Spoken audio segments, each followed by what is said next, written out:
Hello and welcome to Not the Dragon Shed. Obviously we're in the kitchen because we're making things that need to stay pretty much clean, and the first thing we need to do for creams, balms, anything like that is make sure that everything is as clean as possible. So I don't know if in the background you can hear the dishwasher going, that's got all my utensils and things washing in there, and I find it easier to take them straight out the machine and use them rather than trying to sterilise them and then wait for them to dry and all that kind of stuff. So whilst that's running, I'm going to sterilise my pots. Now I've picked some metal screw top containers here. You can obviously use glass, you can use whatever you like. These have got a paper lining on the inside, or a card lining. So I'll take all the lids off. First, should have done that before I started the camera.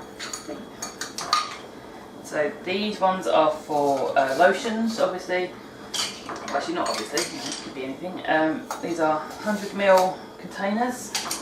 I've got 3 lotion recipes to do. So I've got 12 pots out. So my lotion recipes make between 300 and 400 mils of lotion. So that's about the right size for 4 of these.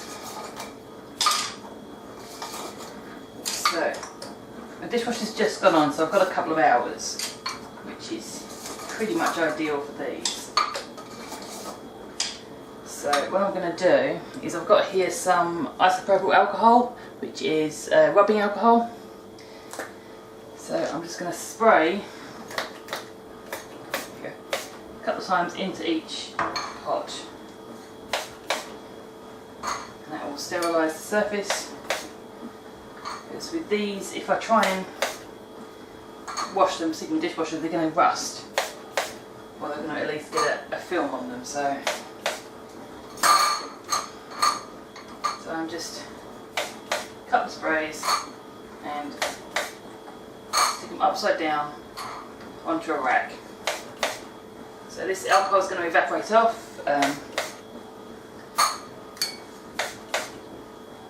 then they'll be safe to. So I'm moving on to some lotions now.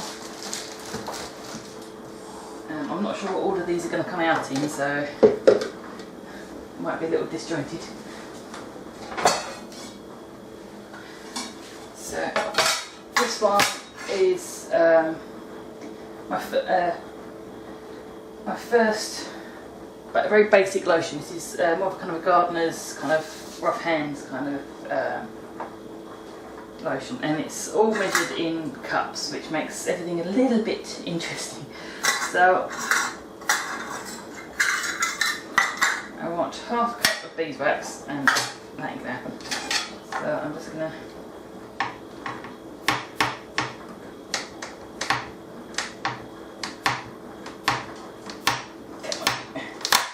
chop you down, get a rough idea of how much I can get out of a bowl. So I think half cup is going to be about 3 of these beeswax bars. So I'm being lazy, but I'm going to be lazy at some point. Just that one. So again, I'm just going to chop these down and stick them in. So I'm moving on to some lotions now. I'm not sure what order these are going to come out in, so it might be a little disjointed. So this one is my first, but a very basic lotion. This is more of kind of a gardener's kind of rough hands kind of lotion, and it's all measured in cups, which makes everything a little bit interesting. So I want half a cup of beeswax, and that ain't gonna happen. So I'm just gonna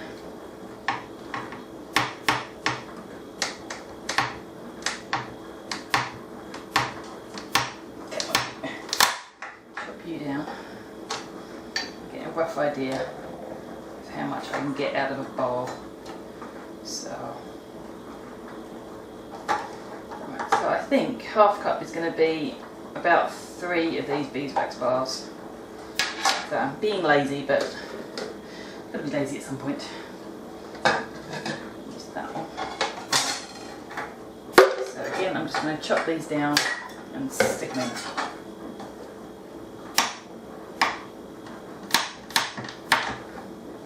This one is more of a proportions kind of recipe rather than measurements as such.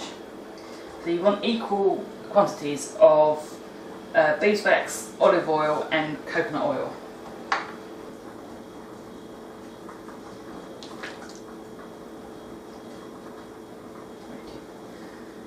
That's pretty much ready to melt. But what I'm going to do, I'm having a mental moment here. I've got some fragrances out that I wanted to add, but in the box where I keep my fragrances, I've got these things, which are really highly fragranced wax melts. Now, I'm not entirely sure that this is a wise idea, but soap and wax fragrances are sold as the same thing. So why wouldn't this fragrance that? I'm sure it's the same essential chemical, also essential oil, so why wouldn't it work? Pretty much melted. I think I need to get into the habit of actually grating the beeswax, otherwise it takes forever. So I'm going to add my 2 other ingredients. Now my first ingredient is vitamin E oil, which you add now because it doesn't really like being heated. So I want about 2, 3, 4, 7, 8, 9, 10, 11, 12, 13, 14, about 20 drops. 15, 16, 17, 18, 19, 20. Which is about half a tablespoon, give or take.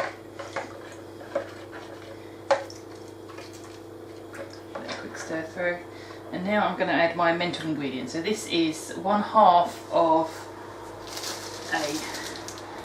a candy melt, melted scent block thing cake. So I've just chopped that into smallish pieces, and it's crumbled itself quite well. So if I need to, I'll put this back into my hot pan, but not without the gas on, so it will just sit in hot water if it needs it. It shouldn't do, but we shall see. It's actually quite cold in the kitchen, so it's already kind of setting around the edges, so I might need to move that over here actually. Yeah, I think I will. Just to make sure that all of this wax now melts in. So I'll just stick that in there and then just stir that in. Probably could have cut it a bit smaller, but I don't know, it's a bit of an experiment anyway, so I'm not entirely sure it's going to work. We shall see. As it is, I think I've said that the ingredients here are really quite cheap, so I can afford to lose a batch if I need to, and if this works then I can quite easily double it up in future, because the brand that this wax thing comes from, they do so many really strong, really vibrant scents, and if that survives this process, then that's a whole new load of known scents that I can get, that I've already got actually, that will work in this kind of cream. My pots all lined up here. I think I can do 4. If I've got more pots to go. So, as always, start with the pot furthest from you. Just makes it easier that way. And I'm going to go within 2 or 3 mil of the top of the tin. Don't think you need much more than that.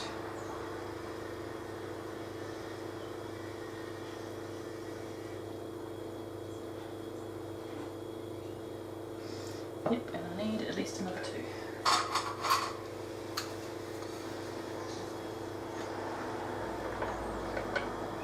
Now, adding the wax melt has given it a bit more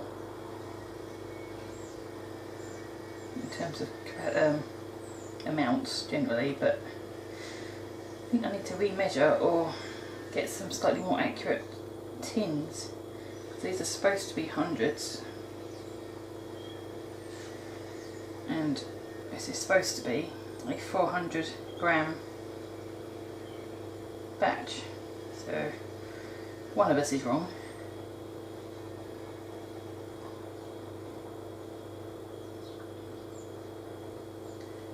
So there we go. A really easy one done. If you're not into having separate pots, you can melt everything in a kiln jar and just kind of scoop it out of there as you use it. It's entirely up to you. So this one, I'm going to wait for this to set a bit more and give it a really good scrape. Make sure I've got all the loose stuff off, and then run a really hot kettle through it just to make sure that there's no excess oil kind of floating around. There it is. I'm going to give it a go. Still slightly warm. Yeah, it's really nice. It's a real nice, feels really thick, really nourishing, kind of been down the workshop kind of balm. Really nice. I think that was a bit too much, it's going to take a while to rub in, but yeah. So that is my first and most basic hand lotion completed, and I'm going to spend 20 minutes now rubbing this in. So you only want a really small amount of this stuff and it goes a really long way. Great on dry skin and elbows, knees and workman's hands. So that's this one complete, and I'll see you later for the next variation.